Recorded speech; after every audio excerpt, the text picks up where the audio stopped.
Voilà, notre canapé est maintenant créé. Et ce que je vous propose, c'est de regarder de combien de faces il est composé. Je vais tout sélectionner en appuyant sur la touche A, comme ceci, et aller voir si je dispose du plugin Avastar. J'ai le nombre de faces ici, 12 248, et si je ne dispose pas de ce plugin, j'ai l'information ici, FA, face, 12 248. Bon. Il est évident que 12 248 faces pour un objet dans Second Life coûtera plus d'argent qu'un objet comportant moins de faces.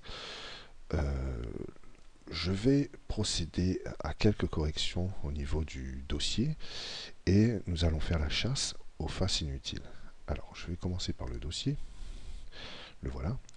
Et on peut s'apercevoir, alors je vais passer en mode sélection de faces, on peut s'apercevoir que au milieu, ici, il y existe des faces qui ne nous servent à rien. Pourquoi?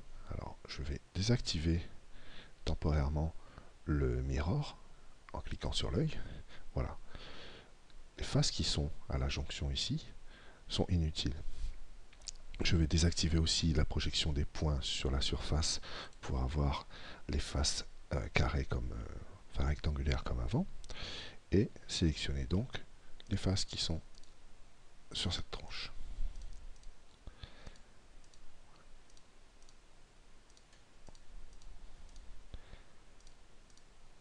Voilà, toutes ces faces sont inutiles. Donc X, efface. Je me retrouve avec un demi-dossier qui est creux, comme là, et je peux réactiver maintenant le mirror et constater que les choses vont légèrement mieux. En faisant ça, donc je vais quitter le mode Object, je vais resélectionner tous mes objets. J'ai déjà supprimé près de 800 faces. Autre chose, c'est que on a appliqué à tous nos objets, le bâti par exemple, on lui a appliqué un subsurf avec un nombre de subdivisions est égal à 2. Si je réduis ce paramètre, je vais réduire le nombre de faces, mais aussi réduire la qualité de mon objet. Le but est ici de voir si le fait de réduire ce paramètre change énormément l'apparence de notre objet. Je vais le réduire, comme ceci. Vous voyez que ça n'a pas véritablement d'incidence. Je vais le remettre à 2, et on va comparer les choses. Avec un subsurf de 2, j'ai ici 8672 faces. Si je le passe à 1, je n'en ai plus que 2168. Est-ce que mon objet a véritablement changé? Est-ce qu'il paraît plus ciselé? Non, pas du tout. Donc je peux laisser ce paramètre à 1. Je vais faire la même chose pour le dossier. Le subsurf était à 2. J'avais 2304 faces. Je le passe à 1. J'en ai plus que 576. 576, ça me paraît pas mal. Le dossier n'a quant à lui pratiquement pas bougé. Et je vais voir ce que ça donne pour les coussins. Un coussin en subdivision 2, 480 faces. Si je le passe à 1, à 1, 122, 120 faces. Le coussin a l'air correct. Je vais faire la même chose pour l'autre. Voilà. Et maintenant, je vais sélectionner tous les objets et voir le résultat de mon travail. Maintenant, avec cet objet, je n'ai plus que 3008 faces, alors que j'en avais 12 000 et quelques avant. Je peux encore améliorer les choses, à savoir que je vais sélectionner par exemple le dossier et me rendre compte que certaines faces ne servent à rien. Par exemple, les faces qui sont dessous, qui sont cachées de toute façon par les montants du fauteuil, par le cadre du fauteuil, ne me servent à rien. Surtout celles de derrière. Je pourrais les supprimer aussi.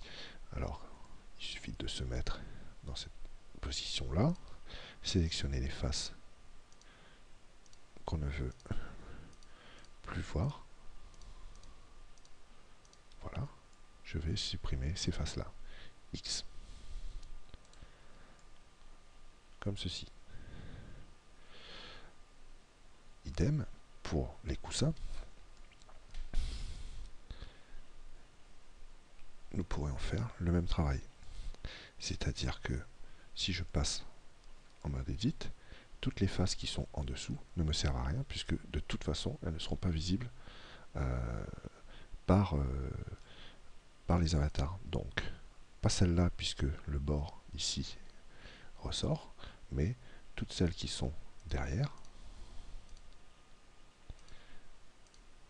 celles-ci donc,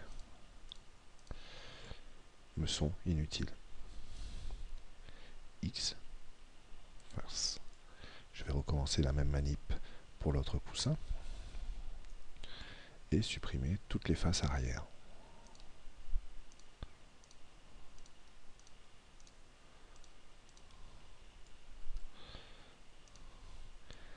X face. Voyons voir, je sélectionne tous mes objets.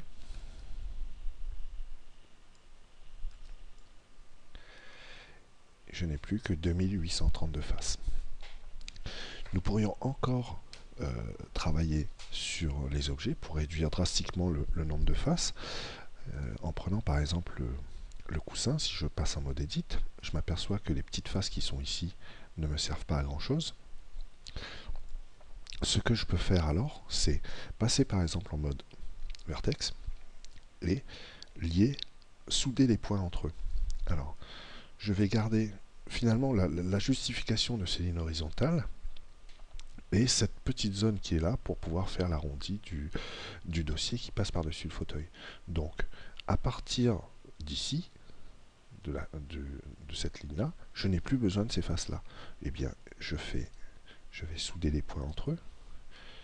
W merge at last, prendre les points qui sont alors ici. Est-ce que c'est bien les bons? Oui. W merge at last. Voilà. Et je peux alors faire ça pour toute la ligne. W merge at last. Hop, W merge at last.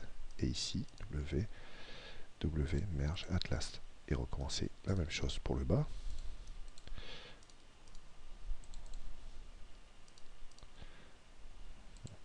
Voilà. J'ai donc réduit un peu mes faces. Ensuite, il convient d'agencer les points.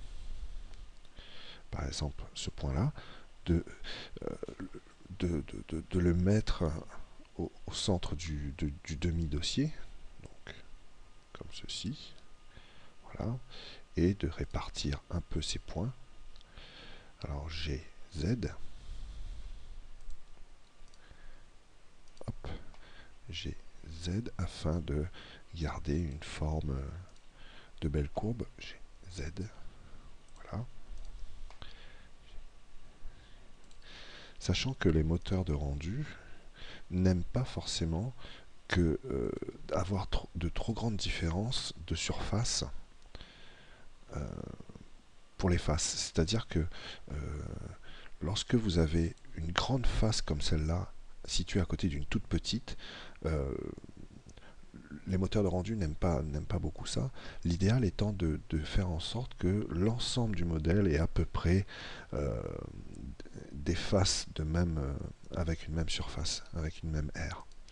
Alors, GX, pardon, hop. Voilà. Donc le travail d'optimisation peut prendre énormément de temps. Le tout est d'arriver à un objet qui est somme toute correct et qui ne pose pas de gros problèmes, enfin qui ne soit pas incohérent et qui soit quand même assez beau. Sachant que les tout petits détails vont être rattrapés par la texture qui va être plaquée sur le canapé. Je sélectionne une dernière fois tous mes objets et je m'aperçois que l'ensemble fait 2780 faces pour, je vous le rappelle, au départ, un total de 12 600 faces.